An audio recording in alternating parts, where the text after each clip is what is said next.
মধ্যপ্রাচ্যের উত্তেজনা প্রশমনে এবার কেন্দ্রবিন্দুতে পরিণত হয়েছে পাকিস্তানের রাজধানী ইসলামাবাদ। হোয়াইট হাউসের পক্ষ থেকে জানানো হয়েছে, মার্কিন বিশেষ দূত স্টিভ উইটকফ এবং জ্যারেড কুশনার আজই পাকিস্তানে পৌঁছাচ্ছেন।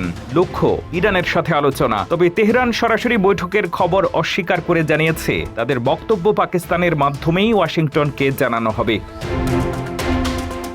আল জাজিরার তথ্যমতে ইরানের পররাষ্ট্রমন্ত্রী আব্বাস আরাঘচি বর্তমানে ইসলামাবাদে অবস্থান করছেন।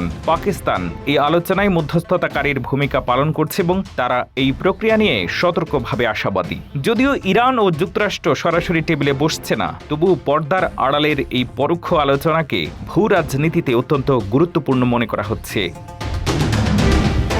এদিকে লেবাননে ৩ সপ্তাহের যুদ্ধবিরতি ঘোষণার পরেও পরিস্থিতির কোনো উন্নতি হয়নি। ইসরায়েলি প্রধানমন্ত্রী বেনিয়ামিন নেতানিয়াহু জানিয়েছেন, লেবাননে তার বাহিনীর পূর্ণ স্বাধীনতা রয়েছে।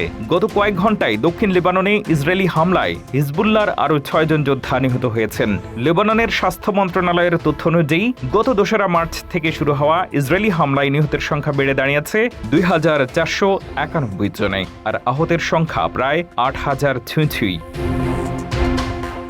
অন্যদিকে লেবাননে বৃষ্টির মতো ঝরছে বোমা। ইরান কি শেষ পর্যন্ত পাকিস্তানের মধ্যস্থতায় নমনীয় হবে, নাকি লেবানন পরিস্থিতির অবনতি পুরো অঞ্চলকে নতুন কোনো যুদ্ধের দিকে ঠেলে দেবে?